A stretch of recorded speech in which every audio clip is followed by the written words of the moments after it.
You wake at 5:40 to a phone alarm still using a ringtone from 2006, and for 3 seconds, you have no idea where you are. Then the water stain on the ceiling, shaped like a comma, comes into focus. 5th floor walk-up on Meridian Street. Youngstown, Ohio. November 2009. The radiator ticks and barely warms the room. Your name is Sarah Whitfield. You are 32, and in 90 minutes, you need to be at Mercy General. 4th floor, hospice unit. 14 beds, mostly stage 4 cancer. The unit opened in June, when the county finally found the funding, and you transferred in early. Not from calling. The pay ran $2 an hour higher. You get up, fill the kettle. Danny sleeps through it.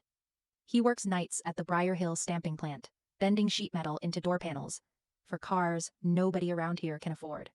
He gets home around 7, you leave at 7:15. 10 minutes in the hallway most days. He smells like machine oil. You smell like hospital soap that never fully rinses off. He says, "Morning." You say, "Soup's on the stove." That isn't coldness.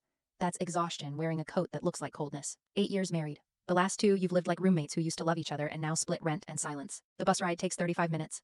Night shift workers heading home, a few students. An old woman guarding a shopping cart like it holds something valuable. You hold the rail and watch downtown go by through a window somebody tried to clean with a dry rag. Gray storefronts, a steel mill dead since the 80s still standing like nobody bothered to bury it. Half the shops on Federal Street are boarded, and the recession hasn't finished its work. You get off 2 blocks early, past a shuttered pharmacy, through the side entrance of Mercy General. You change in the locker room, pale blue scrubs, a badge that reads Whitfield SRN. The mirror shows a face you don't always recognize. Circles under the eyes that used to only show up after doubles, and now just live there. A line between your eyebrows that wasn't there 2 years ago. 32 years old, with a 45-year-old eyes. At the nurse's station, Dorothy Kowalski is already logging vitals. 61, 30 years in this hospital. A voice like a principal and hands like a surgeon. She hands off the shift in one line. Room 3, Dabrowski, rough night. Room 5, new admit, came in at 2 a.m. You take the chart and start down the hall. The hallway is long and narrow. Linoleum bubbled near room 4, walls painted a calming green. It smells like antiseptic, and under that, something heavier that took weeks to place. Not the smell of death. Death has no smell. It's the body losing a fight it can't win. Tissue breaking down under bandages. You learn to breathe through your mouth. Some days, outside, wind carries coffee smell from the corner shop, and you stop and breathe it in, like you've surfaced from underwater. In room 3 is Frank Dabrowski, 66, lung cancer, with bone metastases. A retired steelworker with hands like shovels and cheeks caved in. Over the last month, he lies on his side. Spine tumors won't let him lie flat. Sarah, check the clock. Morphine's due in 20. You tell him soon. Hold on. He nods, closes his eyes. You fix his pillow, check the line, step out. In the hallway you stand 3 seconds because your throat closes. Then you keep moving. Your paycheck runs $16.30 an hour. Closer to $17 with the differential. Danny brings home about the same when the plant runs full weeks, which lately it doesn't. Combined, it's around $63,000 a year before taxes. Rent is $650, the car payment $210. After heating, groceries, and medication for Danny's back, there isn't much left. You aren't starving, aren't freezing. You also aren't quite living. More like that bubbled linoleum. Still there, still working, cracked in ways nobody stops to notice. Nursing wasn't a calling. It was the way water finds a drain. Your mother worked as an LPN outside Warren and told you a nurse always finds work. Community college, class of 99, 9 years on med-surg after. IVs, wound care, discharge papers. A routine that wears a groove without cutting you. Med-surg is mostly recovery. People leave healthier. Or stable. You knew it went differently sometimes. You just hadn't sat with it daily. You transferred to hospice in June 2009. Dr. Alan Kessler, 39, beard, quiet voice, called nurses from other floors himself. He told you straight, this is different work. We don't cure anybody here. We help people leave. If you're not ready, don't come. If you are, I need people like you. Steady. Strong stomach. You told yourself you had one. 9 years on med-surg. What hadn't you seen? You said yes. It was a mistake, and it wasn't. Not because you couldn't handle it. Because you could, and that turned out worse. Your first hospice death was Eleanor Voss, 74, pancreatic cancer, a small dry woman who taught piano before she got sick. She died on a Tuesday at 4, rain against the window. You held her hand, because no family came. Her daughter lived in Chicago and didn't make it in time. Eleanor didn't cry out. Her breathing just slowed, spaced further apart, until it stopped, and didn't start again. Silence. You sat another minute, not knowing what else to do. On med-surg, a code brought a team running for the crash cart. Here, just rain on the glass, and your hand around a dead woman's hand. You walked to the station and sat 10 minutes. Dorothy came over, hand on your shoulder. First one's the hardest. You get used to it. She was half right. You get used to the paperwork, the calls. You never get used to the moment itself. The second someone isn't there, you learn to fold it small. Put it in a box. Inside your chest. Shut the lid.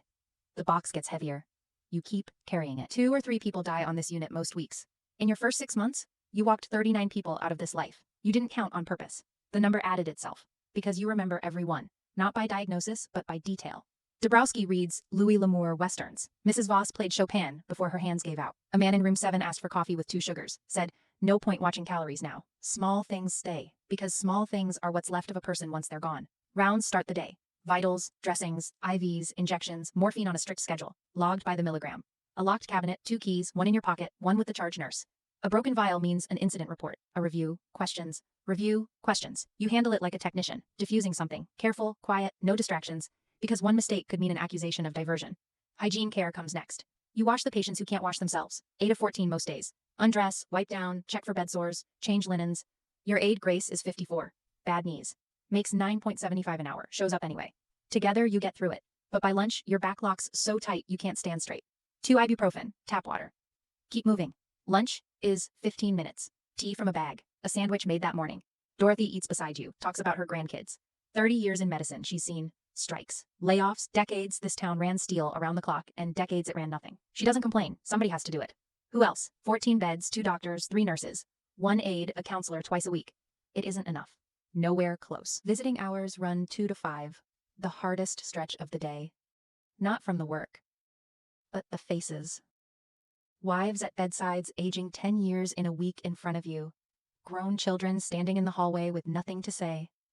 Grandkids brought to say goodbye. Who can't understand why grandma won't get up? They ask the same question. How much time is left? You aren't the doctor, aren't supposed to answer, but you're the one there. You tell them to talk to Dr. Kessler. Then you tell them the truth anyway, because silence feels crueler. After shift, you wait at the bus stop. Dark by 5 now, half the streetlights working. Your reflection in the window shows a face that isn't saying anything. You think about Dabrowski, whose morphine no longer holds 4 hours, whose jaw clenches to keep from crying out early. You think about the woman in 5, who asked you to brush her hair, looked in the mirror after and said, still holding on, and smiled. You carry it home on the bus. Danny is already asleep. December. Dabrowski dies Wednesday at 6, an hour before the night shift ends. You aren't on duty. Dorothy tells you when you arrive. Went quiet, in his sleep. You nod, walk to room 3. Clean sheets already on the bed, nightstand empty. A paperback western sits on the sill, unfinished. You pick it up, thinking you'll return it to family. There is no family. Wife dead 3 years, no children. The book stays with you. Goes on a shelf at home, next to a hand-knit scarf, a photograph. A get well card nobody ever picked up. You don't know why you keep these things. Danny asked once what was in the bag. From work, you said. He didn't push. You haven't talked about work in months. He knows people die where you work. He doesn't ask how many, or what it's like, or whether you're all right. Maybe he's afraid. Maybe he doesn't know how. Not knowing, which is worse than any answer. Evenings, you sit in the kitchen. He watches sports or the news. You wash dishes. Sometimes he asks if you want tea. You say yes. Some nights that's the whole conversation. The television fills the silence. The window shows the dark outside. So this is a life. After white walls and machine beeps all day. Quiet, in a way that doesn't feel like peace. January. A new patient. Walter Nowak, 51, stomach cancer, metastasis in the liver. A retired physics teacher from Cheney High. Thin, jaundiced, sunken eyes, a loud voice. First thing he says, nurse, did you know the universe expands at about 43 miles per second? Per megaparsec? You say no. He grins. Well, now you do. Something new, every day. Even here, Walter cracks the box you've been sealing everything into. He doesn't complain, though the pain is enormous. Liver swollen, stomach distended, every movement costly. He asks for books from the first floor library, and you bring them. Feynman. Hawking's Brief History of Time. Magazines with the covers half torn off. He reads until he can't hold the pages, then asks you to read aloud. Black holes, quarks, the expanding universe. He listens with his eyes closed, smiling the way people smile at good news. You wonder how a dying man smiles like that. Then you understand. That's exactly why he can. His wife Irene visits daily. Small, round-faced, red-rimmed eyes, homemade broth in a thermos. He barely eats, but manages 3 or 4 spoonfuls. Good as always, Ir. She smiles, chin trembling. One afternoon she follows you into the hallway. Almost a whisper. Nurse Whitfield, how long? You tell her you aren't the doctor. She says she knows. She's asking because you're the one there. Silence would be crueler. A week. Maybe 3 or 4. She nods, holds the thermos to her chest, walks back down the hall. You watch her go and think, I just told a woman. Her husband has a month left. You get home at 8. Danny sits with tea. News on low. Layoffs, unemployment numbers, the plant cutting a second shift. They might cut me to 4 days, he says. $300 less a month, you think? You sit across from him and think of Irene's soup he can't finish. Nothing to say tonight. You drink your tea. He drinks his. Between you sit 2 mugs and a salt shaker. And a distance no map could measure. February. Walter can't get out of bed, lies flat on his back. Fluid built up in his abdomen, tight as a drum. Dr. Kessler performs a paracentesis, draining fluid through a needle. Walter jokes through it. Doc, you turning me into an aquarium? Kessler smiles. He's just draining a few liters. Walter gets a day or 2 of relief before it returns. You change his dressing, watch the tubing, check it doesn't kink. His skin has gone the color of weak tea, thin enough to see veins underneath. One evening you stay late to finish a chapter of Hawking. He asks if he can ask you something. Isn't it hard, every day, watching us go? You start to say you're used to it. He looks at you with tired, honest, yellow eyes. You can't lie to a man like that. Yes, it's hard. He nods. Thought so. Here's my advice. Don't carry this alone. Find someone to talk to. A person, not a television. You smile, tell him. You'll think about it. He closes his eyes. Asleep within a minute. You stand in the hallway after, back against the wall. A man with weeks left just gave you life advice. And he's right. You have nobody. Danny doesn't ask. Your mother's in Warren, you call weekly and say everything's fine. Your friend Jenny does books for an insurance office and has no idea what it means. To bathe a dying man. The counselor visits twice a week, only for patients. You carry this alone, the way that hallway floor carries every footstep, and nobody looks down. Walter dies February 23rd, 3:35 in the morning. You're on duty. Around 2 a.m., he wakes, and you check if he needs a dose. He stares at the ceiling. Sarah, you know. The most beautiful thing in physics? Energy never disappears. It just changes form. First law of thermodynamics. You tell him you'll remember that. Good.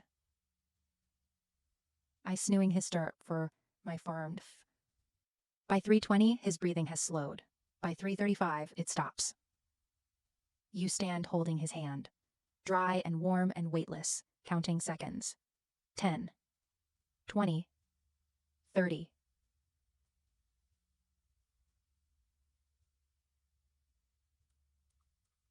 You run the protocol. Call the doctor, note the time, fill the paperwork, call the funeral home. Call Irene. Thank you, Nurse Whitfield, for everything. You say it was nothing. Hang up. Then you sit in the break room and your hands start shaking. Not from cold, from something inside trying to get out. 5 minutes, 10, 15, then cold water on your face. You go change the linens in room 7. Because Grace can't manage alone. March. You talk. Really talk. Not to Danny, but to Dr. Kessler. He calls you in, having noticed you've gone quieter. Your hands shake after shifts. You linger in rooms too long. Sarah, you're burning out. I can see it. You want to say you're fine. Instead, yeah, probably. He doesn't lecture, doesn't prescribe, doesn't tell you to take time off. He sits with the silence, and it doesn't feel lonely. You talk for an hour and a half, tea in matching mugs. Dobrowski, Walter, the Western novel, the hand-knit scarf, the things you keep and don't know why. The quiet at home, being 32 and feeling 60. He listens, nods, says one thing that stays with you. You don't walk people into death. You hold their hand while they walk. That's the most human thing a person can do. Don't forget that. You get home that night, and Danny sits in the kitchen, not in front of the television, just sitting, tea in the dark. The plant cut the second shift. He's safe for now. You sit across from him. And actually look at him. Not past him, not through him. He's aged too. A receding hairline, lines by his eyes, a scrape on his knuckles from some bolt on the line. 36, and tired in his own way. Danny. A patient died today. A physics teacher. He told me energy never disappears. That's true. First law of thermodynamics. They taught us that in trade school. You smile. The first real one in months. Not a work smile. Not a polite one. You don't quit hospice. The work doesn't get lighter. Bed sores still smell the way bed sores smell. Morphine still runs out faster than the pain does, and people still die quietly, in a room that smells like medicine and a body losing its fight. But you start talking to Danny. In the evenings. A sentence first, then two, then whole stories. He listens. He doesn't understand everything, but he listens. And that's enough. You talk to Dorothy over lunch about her grandkids and Walter's universe. You talk to Dr. Kessler when it gets heavy. You still carry the box. You don't carry it alone anymore. That changes everything. April. A new patient takes the bed that was Walter's. Ray Petrosky, 60, colon cancer. Retired city bus driver. He asks if the food here is any good. You tell him oatmeal for breakfast, soup for lunch, meatloaf for dinner. He nods. Guess a person can live. You think, yes, even here, even like this. You fix his pillow, check the line, log the vitals, and walk on down the hall. Past the rooms, past the smell of medicine, past a quiet that doesn't press down on you, the way it used to. You are a hospice nurse. You stay.